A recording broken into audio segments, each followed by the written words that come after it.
The fear of abandonment that destroys your relationships. There is a fear that rarely introduces itself by name.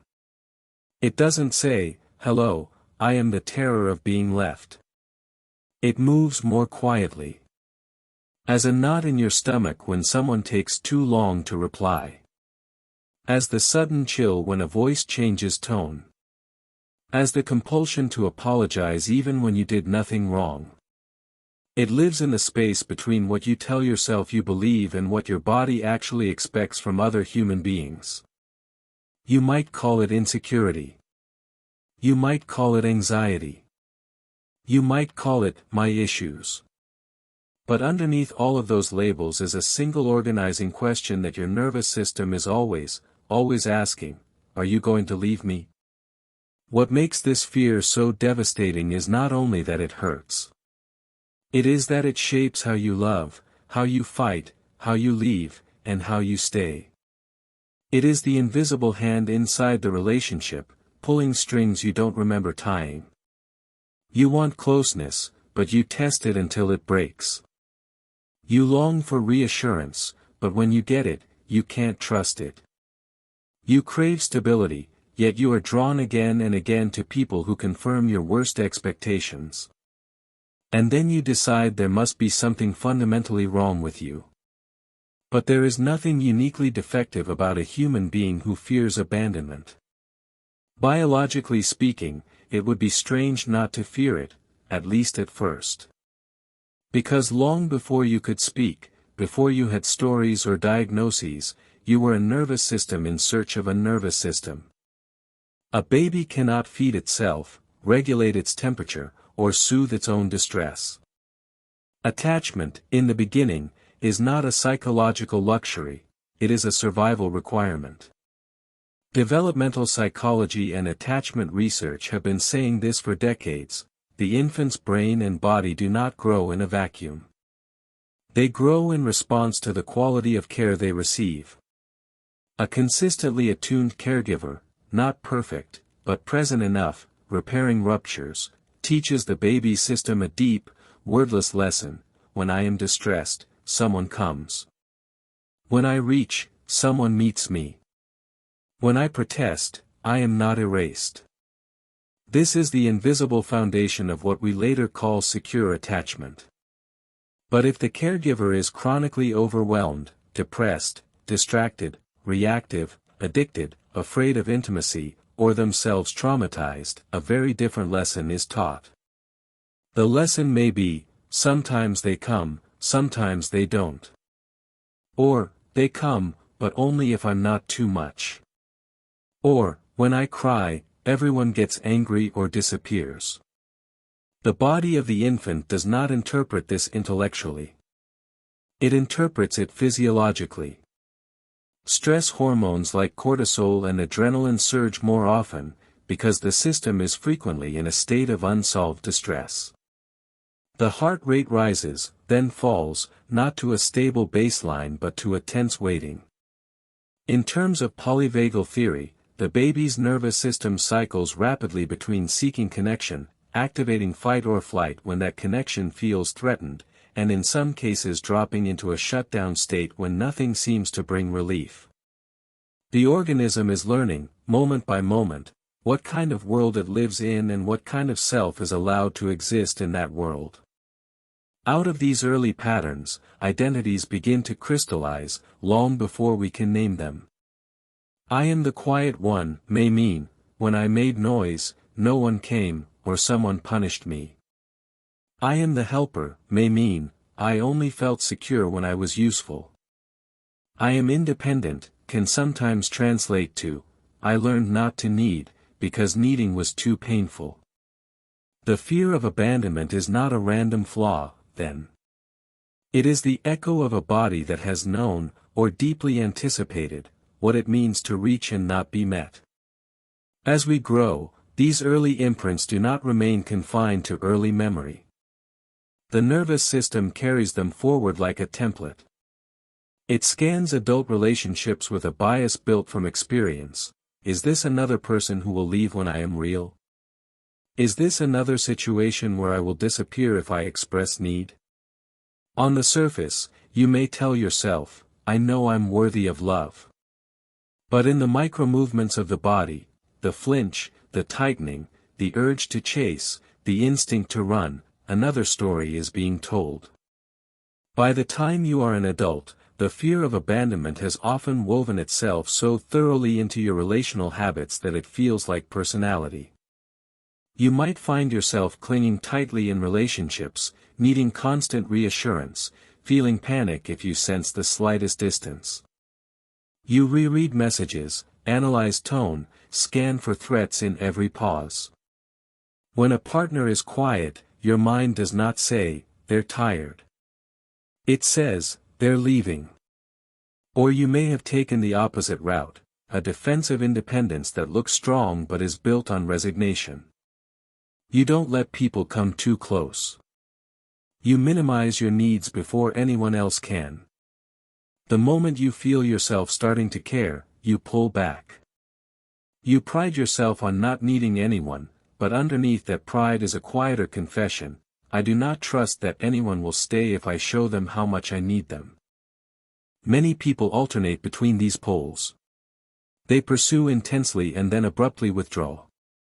They idealize and then devalue. They test, if I push you away, will you fight for me? If I disappear, will you come find me?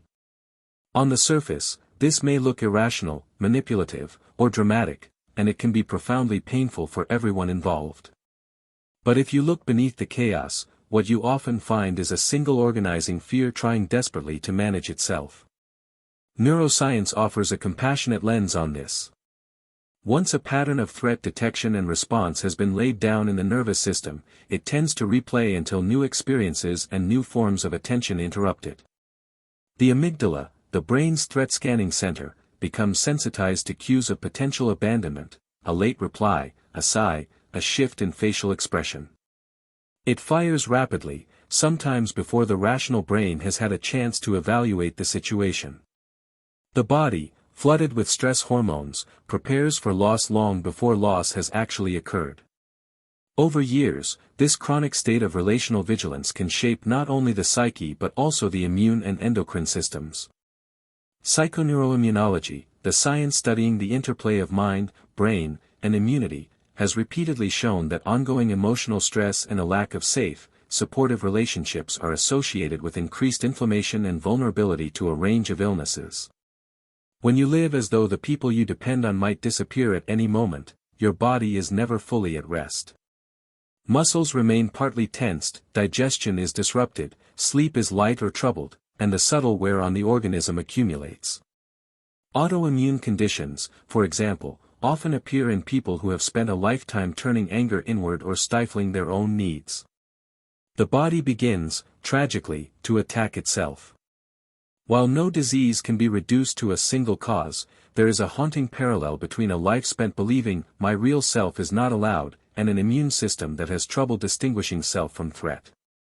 The same can be said of some chronic pain and fatigue syndromes, where a history of early emotional neglect or trauma is disproportionately common. The body remembers the loneliness the mind has pushed away. Addiction fits here as well. When you carry an unbearable fear of abandonment, when your whole organism expects, at a deep level, to be left, substances, behaviors, and compulsions offer temporary refuge.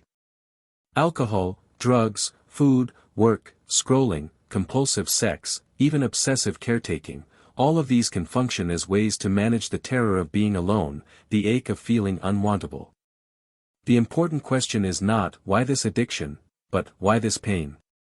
And often, the pain is the accumulated residue of a lifetime of reaching for secure attachment and never quite finding it. The culture around you rarely helps. Modern societies glorify self-sufficiency and treat emotional dependence as weakness. You are told to not be needy, to play it cool, to be low maintenance. At the same time, you are immersed in technologies and economic conditions that fragment connection, unstable jobs, frequent moves, ghosting, hookup cultures, endless options that make commitment feel provisional.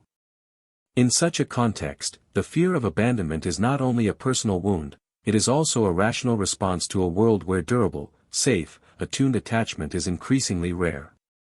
And yet, when this fear shows up in your relationships, it is almost always framed as your problem.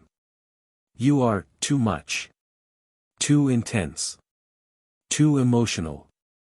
You are the one who has to work on your trust issues. Little attention is given to the fact that the dynamics triggering your fear may themselves be unreliable, avoidant, or unkind.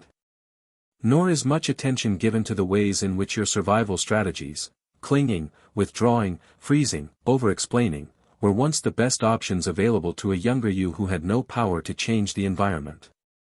To see this clearly is not to excuse all behavior. It is to understand it. When you view the fear of abandonment through the lens of adaptation, its seemingly self-sabotaging expressions start to make sense. The frantic texts, the jealousy, the constant apologizing, the inability to leave even harmful relationships, all of these can be seen as attempts, however clumsy, to secure an attachment that never felt secure enough. Conversely, the detachment, the aloofness, the refusal to need, these too are attempts, not to hurt others, but to preempt the devastation of being left yet again. If you can hold this understanding with compassion, something in you may soften. Not the fear itself, not yet, but the layer of shame wrapped around it. Because shame is often what keeps these patterns frozen. The moment you notice yourself panicking over a delayed message, you may berate yourself, "What is wrong with me? Why am I like this?" The moment you pull away from someone who loves you, you may silently repeat, "I always ruin everything." This self-attack activates the same stress circuits that were already inflamed, doubling the burden on your system. Compassion is not an abstract virtue here, it is a physiological intervention. When you meet your own fear with some degree of understanding, for instance, by quietly saying to yourself, "Of course you're terrified they'll leave, for years, that's what happened," you create a different internal climate. Oxytocin, the hormone associated with safety and bonding, can begin to rise. Your heart rate may slow slightly. The social engagement branch of your vagus nerve, which enables connection and calm when it feels safe, has a chance to re-engage. In that moment, you are not just comforting yourself, you are literally changing how your nervous system is firing. This is what healing as reconnection really means. Not erasing your fear, not forcing yourself to just trust when your body screams otherwise. It means reconnecting to your own inner experience, the tight chest, the churning stomach, the racing thoughts, with the same presence you have so often offered others. For someone whose fear of abandonment has always driven them outward, toward securing the other person, this inward turn can feel disorienting, even wrong. But it is essential. Reconnection also asks you to feel something you may have spent your entire life avoiding: grief. Beneath the frantic efforts to keep people close, beneath the armor of, "I don't need anyone," there is usually a younger part of you who knows exactly what was missing. The consistent arms that didn't hold you. The gaze that didn't soften. The adult who didn't say, "I'm here. I'm not going anywhere." To truly heal the fear of abandonment, you cannot bypass mourning the fact that your nervous system had to grow in the absence of that security. Grief is not self-pity. It is the organism's way of releasing what it could not integrate while it was happening. When you were a child, it was not safe to fully feel the enormity of your loneliness or fear, doing so might have overwhelmed you entirely. So your system protected you with numbness, fantasy, overachievement, caretaking, anger, anything to keep the rawness at bay. As an adult, in safer contexts, those ancient feelings can be revisited, not to drown in them, but to finally allow them to move through. Tears, trembling, even the sense of a weight lifting after you let yourself cry, these are not signs of breakdown. They are signs that your body is no longer willing to carry everything in silence. As this reconnection deepens, responsibility begins to take on a new meaning. It does not mean blaming yourself for the patterns you inherited. It means recognizing that you now have choices your younger self did not. You can notice when you are about to send a message that is really a disguised plea, "Tell me you won't leave." Instead of sending it automatically, you might pause and place a hand on your chest, feeling the pounding there, and acknowledge, "You are terrified. I'm here with you." You might still seek reassurance, "We all need it," but you are no longer doing so in full exile from your own company. You can also begin to make different choices about the people you allow close. The fear of abandonment is most inflamed in relationships that echo your early experiences, unpredictable, emotionally unavailable, punishing of need. Part of healing is to stop calling such dynamics passion or fate and to name them honestly as unsafe for you. This does not require demonizing the other person, it requires protecting your own nervous system as if it were a living creature in your care. Which, in truth, it is. Over time, as you consistently choose contexts that are more stable, more attuned, your body can learn new associations. A partner who does not disappear when you express dissatisfaction. A friend who reaches back when you reach out, without making you beg. A therapist, a group, a community where your tears are not an inconvenience but an invitation to closeness. Each such experience is a corrective emotional event. It tells your amygdala, look. Here is a moment where you were vulnerable, and you were not left. This learning is slow. The old circuits do not vanish. Under stress, you will still feel the urge to cling or bolt. But with practice, you develop a bit of space between impulse and action. You might feel the compulsion to check their phone, start a fight, or withdraw in icy silence, and instead, you take 3 breaths and name what's happening inside. I feel like you're going to leave me, even though you haven't said that. Speaking from fear rather than from accusation opens the possibility of connection rather than reenactment. None of this is a guarantee that others will respond well. Some will not. Some will prove that your fear of abandonment was, in their case, accurate. But even then, something crucial has shifted. You did not abandon yourself in order to keep them. You did not twist into shapes that shattered your integrity. You stayed loyal to your own experience, even as you lost theirs. This, too, rewires the fear. It teaches your system, yes, being left hurts. But I can survive it without erasing myself. The deeper paradox is that the less you are willing to betray yourself to avoid abandonment, the safer your relationships can actually become. When both people are clinging out of terror, any conflict feels like the end. When at least one person stands rooted in self-respect, there is more room for truth, more capacity to repair. Authentic boundaries and honest expressions of need are not what destroy healthy relationships, they are what make them possible. You may never live a life entirely free of the fear of being left. It is woven into what it means to be a creature who depends on others. But you can live a life where that fear is no longer in control. Where it is recognized as a younger voice, worthy of tenderness but not of the steering wheel. Where your body knows, not as a slogan but as a felt reality, that you are allowed to exist even when others walk away. In that life, closeness will still be risky, as it always is. But it will be a chosen risk, not a compulsion driven by old wounds. You will be able to say, I want you here, without secretly meaning, I need you to prove I am not abandonable. You will be able to hear, no, without it becoming the sound of your entire history. You will be able, at last, to love as someone who knows they can endure loss, not because they are hardened, but because they are finally, gently, on their own side. And that changes everything.